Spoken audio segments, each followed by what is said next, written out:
You could spend, I mean, three, four, maybe even $5,000 on state-of-the-art vaginal laser rejuvenation. Easily. You could endure weeks of specialized physical therapy, completely repair your pelvic floor, and then, and this is the crazy part, completely destroy every single one of those results by doing one simple, mindless thing. Just hovering over a public toilet. Right. Yeah. Hovering over a public toilet. It sounds, kind of absurd when you put it that way, but biomechanically, it is absolutely true. Which is wild. It really is. I think we treat pelvic health like a light switch, right? You get the treatment, you flip the switch, and you expect the tissue to stay miraculously tightened and youthful forever. And that's exactly the problem, that expectation of permanence. We have this this engineering mindset, like the doctor signs off and you point to it and say, fixed it. But then you actually step into the world of pelvic floor health or vaginal rejuvenation and tissue tightening, and that entire mindset just falls apart. It really does. The maintenance landscape is incredibly murky. Extremely murky. So for you listening right now, you've probably done the research. Maybe you've looked into vaginal rejuvenation, laser tightening, or maybe you're just, desperately trying to get a handle on your pelvic floor health after childbirth. Which is so common. Right. But the big question remains, once you achieve these tightening results, how do you actually keep them? Yeah, because it is the definition of diagnostic muddy waters. A medical procedure, whether that's surgery, lasers, or radiofrequency, that's really just the starting line. The starting line. Exactly. It is not the finish line. And that is our mission for this deep dive today. We have taken a massive stack of medical guidelines, physical therapy resources, clinical studies. A lot of reading. So much reading. Everything from the National Institute for Health and Care Excellence to the British Menopause Society. And we are extracting the vital nuggets of insight to build you a customized, holistic lifestyle guide. We want to figure out what lifestyle changes actually help maintain those tightening results. And to do that, we have to establish a foundational concept first. Your pelvic floor is not just a single muscle that you curl like a bicep. Okay. It is a highly complex three-dimensional hammock. It's this coordinated structure of muscles, nerves, and collagen-rich connective tissue. Got it. So treatments, like, say, a CO2 laser, they might kickstart tissue repair. They create neocollagenesis and neovascularization, essentially applying thermal heat to stimulate your fibroblasts to... Oh, wait, hold on. Yeah. Neocollagenesis, neovascularization, fibroblasts. Sorry, slipping into the medical jargon there. We need to back up for a second. Are you saying these lasers are actually forcing our bottles to sprout entirely new blood vessels from scratch? That is exactly what I'm saying. Wow. So neo meaning new, and vascularization meaning blood vessels. The thermal heat from a laser essentially causes controlled microdamage. Like when you lift weights and tear the muscle to build it. Very similar, yeah. Your body responds to that microdamage by sending in fibroblasts. And those are basically your cellular construction workers. Okay, I like that. Cellular construction workers. Right, so they build new blood vessels to improve blood flow, and they synthesize new collagen, that's the neocollagenesis part, to tighten and plump the tissue. Okay, so the laser is like the architect handing over the blueprints and yelling at the construction workers to get to work. Precisely. That's a great analogy. But the procedure only provides the blueprints. Ah. Your daily lifestyle, which you actually do every day, provides the bricks, the mortar, and the structural scaffolding that either protects that new construction or completely demolishes it. Well, then let's look at the materials we were giving those construction workers. Because if the whole point of these treatments is to build collagen, we have to look at what feeds that cellular machinery, right? Absolutely. The vaginal wall relies heavily on collagen for its elasticity, its moisture, and just general structural support. Makes sense. But your fibroblasts can't just create collagen out of thin air. They require very specific raw materials to synthesize it and maintain that tissue elasticity long term. Like what? Your body absolutely requires vitamin C, antioxidants, and specific amino acids. So we're talking diet here. Yes, diet is huge. The clinical guidelines specifically point to a Mediterranean-style nutritional profile. So citrus fruits, berries, eggs, beans, omega-3 rich fish, and whole grains like quinoa. Okay, but, and I'm sure you hear this all the time, I see collagen supplements everywhere right now. Powders, pills, gummies. Oh, they are everywhere. If my body needs collagen, why can't I just bypass the quinoa and down a scoop of collagen powder every morning? Because taking a collagen supplement without adequate vitamin C and protein is, well, It's basically like hiring that team of bricklayers to fix a wall, but forgetting to give them any mortar. Oh, wow. So they're just staring at a pile of bricks. Exactly. The sources note that collagen supplements can be helpful, for sure, but they are supportive. They're not curative. Meaning they don't just magically fix the problem. Right. When you ingest collagen, your body breaks it down into amino acids. It doesn't just instantly teleport to your pelvic floor. It would be nice if it did. It would. But your body still needs a robust nutritional foundation, especially vitamin C, which acts as the crucial catalyst for collagen synthesis to actually rebuild that tissue down there. So the powder alone isn't a magic bullet? Not at all. But there was another supplement mentioned in the research that completely threw me. Oh, I think I know what you're going to say. Creatine. Yes. Like the giant tubs of powder that bodybuilders chug at the gym. How does that possibly relate to my pelvic floor? It is really surprising, isn't it? But we have to remember that the pelvic floor is a highly active muscle group. Right. It has to constantly generate force, basically all day, to hold up your internal organs against gravity. That sounds exhausting. It is. And creatine works by increasing the availability of ATP, which is adenosine triphosphate. That is the primary energy currency of your cells. So it's basically a battery pack for the muscle. That's a great way to look at it, yeah. Yeah. Research now suggests that targeted nutrition, specifically creatine, supports localized muscle energy and responsiveness. It essentially helps your pelvic muscles contract stronger and recover faster from the physical training you should be doing. Okay, so we are funneling all these premium building blocks, the amino acids, the vitamin C, the creatine into our system. Exactly. But none of those blocks matter if the cellular environment they are sitting in is highly toxic and inflamed. And based on the research, that is exactly what happens when people start severely restricting their water. Oh, this is perhaps one of the most dangerous myths when it comes to pelvic health. The water restricting? Yes. Many people who experience urinary leaks, urgency, or incontinence, they actively restrict their water intake. Which admittedly sounds totally logical if you view the body like a simple plumbing system, right? Like if I put less fluid in the tank, less fluid will leak out. It does sound logical, but physiologically it is disastrous. Really? Disaster. Completely. Limiting your fluid intake actually makes incontinence significantly worse. How is that possible? Where is the water even coming from if you aren't drinking? Well, it's not about the volume of water. It's about the chemical makeup of your urine. Okay, explain that. When you restrict water, your kidneys still have to filter out toxins, right? But they have less water to dilute them with. So your urine becomes highly concentrated, dark, and very acidic. Oh, yikes. Yeah. And that concentrated acidic urine acts as a severe chemical irritant to the lining of the bladder. Oh, so the bladder is essentially getting burned by the acid. Exactly. The bladder lining gets inflamed, and a hyperactive reflex kicks in. It panics. It panics. The bladder starts spasming, trying to expel this irritating acid as quickly as possible. So you end up needing to go more urgently and leaking more frequently simply because the fluid inside is too concentrated.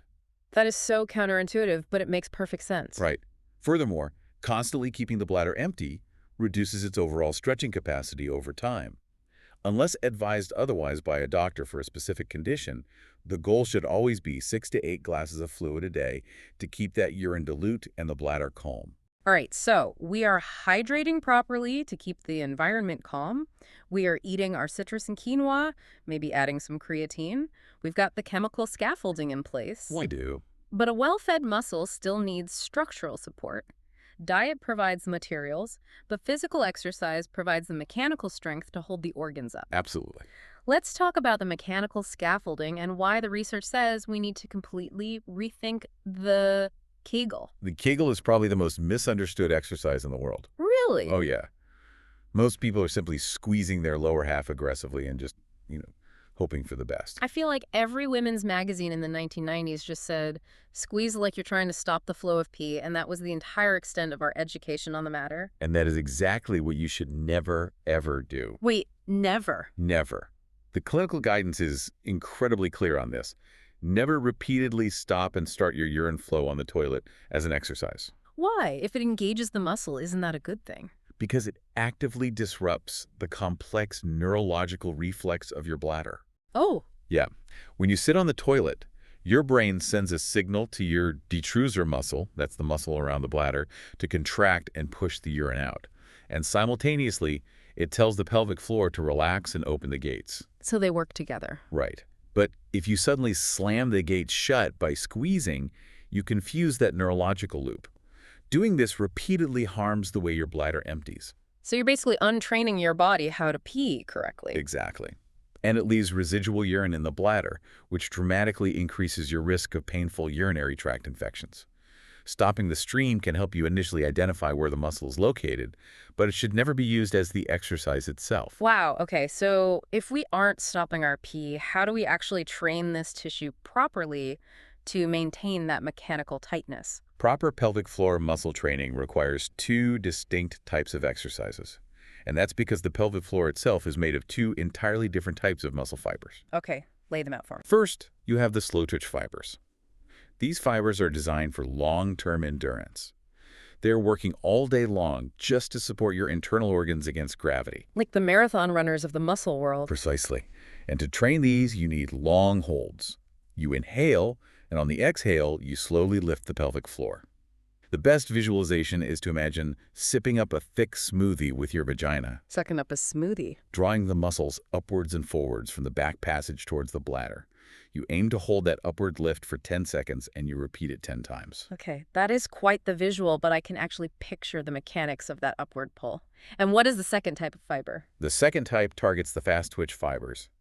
These are responsible for quick reaction times. They are the sprinters. Okay. They need to fire instantly when there's a sudden increase in intra-abdominal pressure, like when you suddenly sneeze or jump. Oh, that makes sense. So for these, you do short, fast squeezes.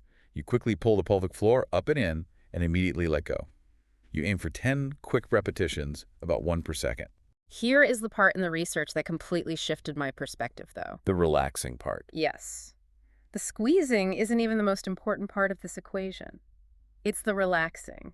This is a crucial detail that is almost universally ignored. The muscles must fully relax for at least 5 seconds between every single long contraction. Why 5 whole seconds? That feels like an eternity when you're working out. It does feel long. Yeah. But because we often mistakenly equate strength with constant tension, we just grip.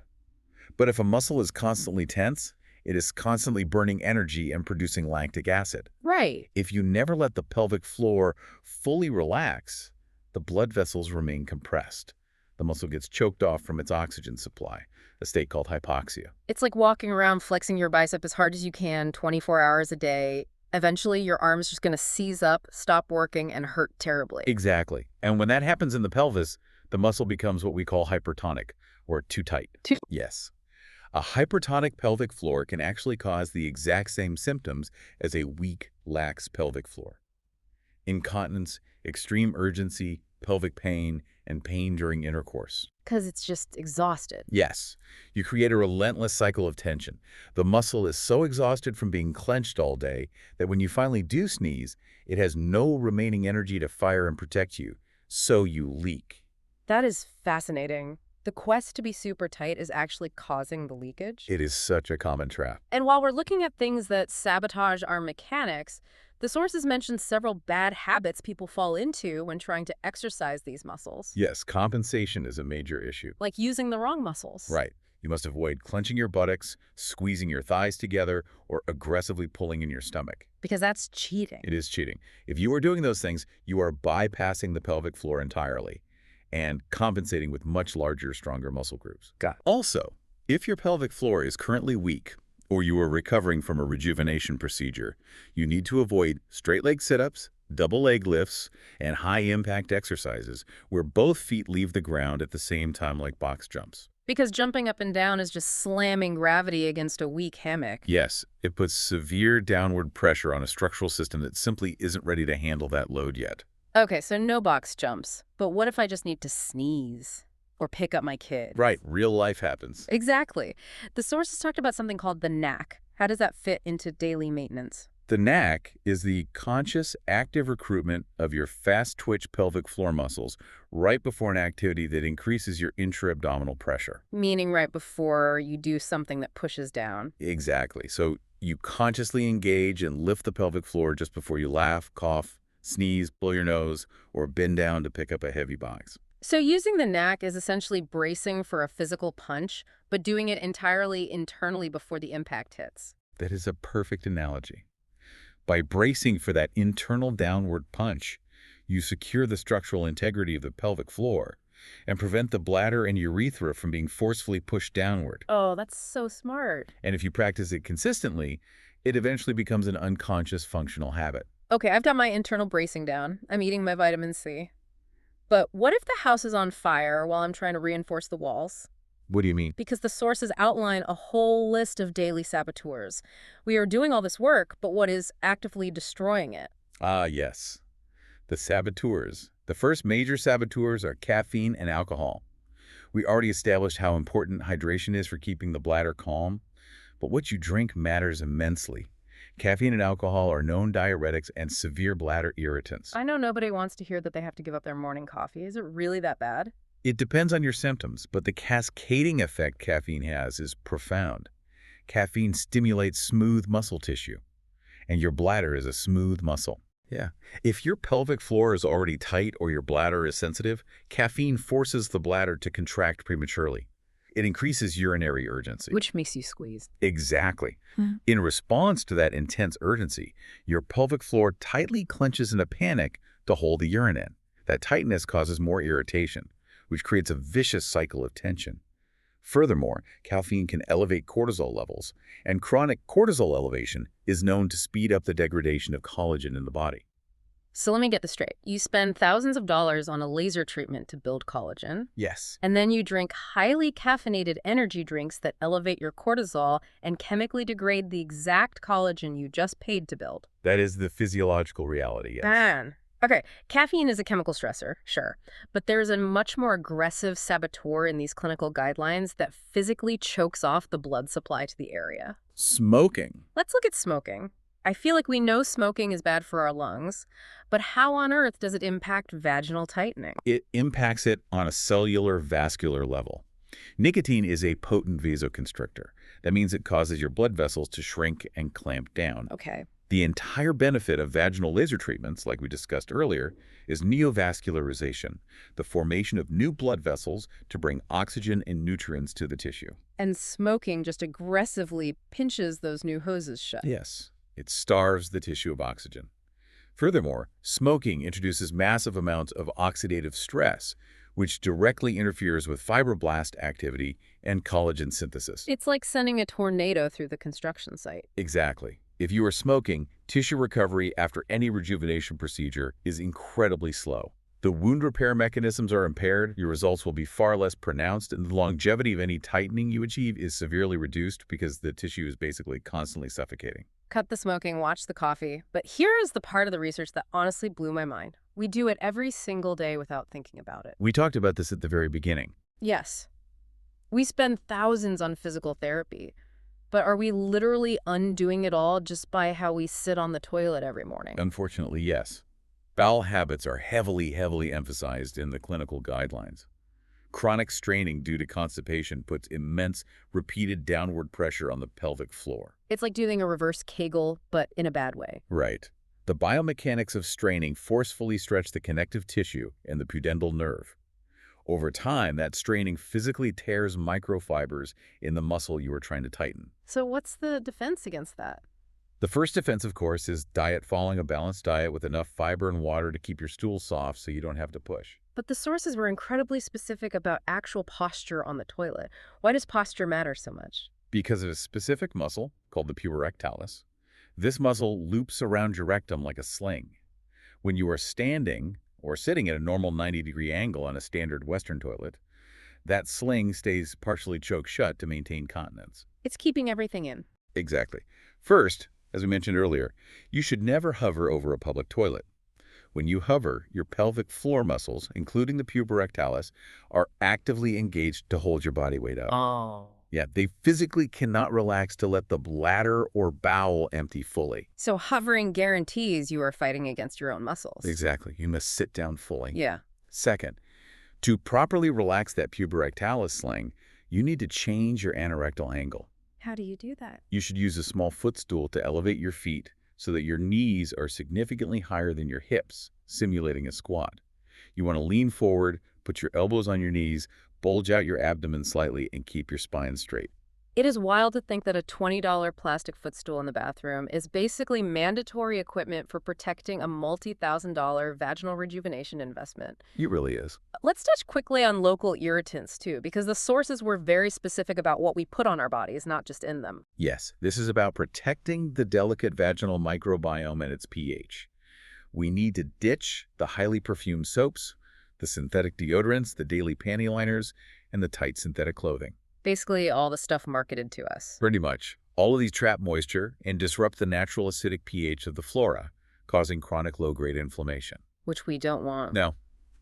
The clinical guidance recommends wearing breathable organic cotton underwear and using very simple, non-perfumed emollients to wash with. The research specifically highlighted basic products like Citrobin, which cleanse without stripping the tissue. Keep it simple, keep it breathable, don't strip the tissue. Exactly. Okay, we're in the home stretch here. We've covered what to eat, how to brace internally, and what saboteurs to eliminate. But we've basically been treating this tissue like it's made of spun glass, avoiding everything that might hurt it. Right. Doesn't the tissue need to actually perform its function to stay healthy? It absolutely does. Tissues in the human body need consistent blood flow and mechanical movement to stay viable. This is what the sources refer to as the rebound effect. What exactly is rebounding? Like trampolines? No, not trampolines. It's the physiological response to regular sexual activity. The research notes that engaging in sexual pleasure, whether that is shared with a partner or solo, has a profound positive rebound effect on maintaining vaginal health and tightness over time. So regular sexual activity is essentially doctor-prescribed homework for maintaining your laser results. You could definitely say that. I am guessing not many people will complain about that specific maintenance plan. It is an incredibly vital part of the puzzle. Regular sexual arousal drastically improves the blood supply to the vaginal mucosa, bringing in oxygen and nutrients. Furthermore, sexual activity involves natural mechanical stretching of the tissues. And that stretching is good. Yes. This stretching signals the fibroblasts to keep producing collagen, which actually helps maintain elasticity and prevents the tissue from atrophying or shrinking over time. Plus, it stimulates your body's natural lubrication processes. But what if natural lubrication is a struggle, whether it's due to postpartum hormone drops, menopause, or just, the natural aging process? That is incredibly common, and the clinical guidelines offer a very specific intervention, but it's important to distinguish between lubricants and moisturizers. They aren't the same thing. No. Lubricants are liquid, or gel, applied strictly to reduce friction during intimacy.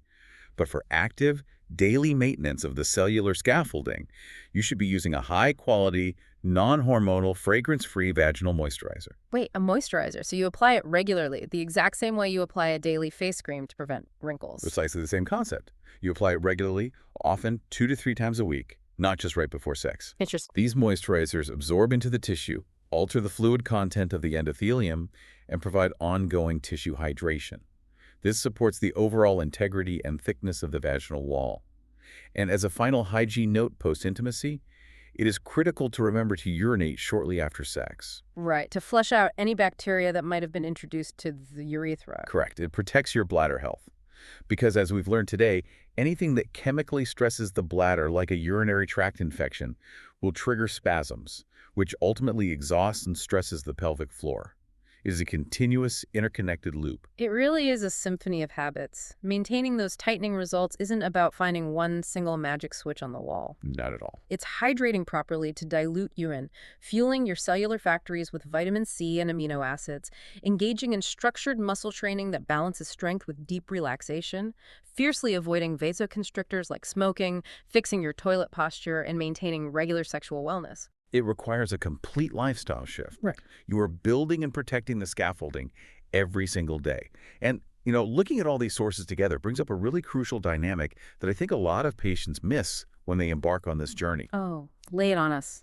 We are constantly bombarded with messaging that to fix incontinence, to stop leaks, or to improve our pelvic health, we need to get tighter and stronger. Constantly, yeah. We are told to squeeze more, do more Kegels, buy the laser treatments, brace ourselves. But considering everything we've unpacked today, that caffeine anxiety, overexercising without resting, and failing to physically relax between muscle squeezes can actually cause a hypertonic, oxygen-starved pelvic floor. Right. It raises a really profound question for anyone dealing with these issues. Okay, I'm listening.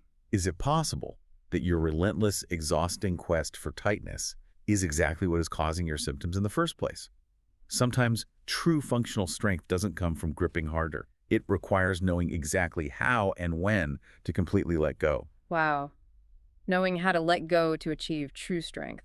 Exactly. That completely flips the script from constantly bracing for impact to actually finding harmony and balance in the body's biomechanics. That is a brilliant and challenging note to end on. Thank you so much for joining us on this deep dive. Take these cellular insights, look at your daily habits, and seriously, go get yourself a footstool for the bathroom. Until next time, keep asking the right questions.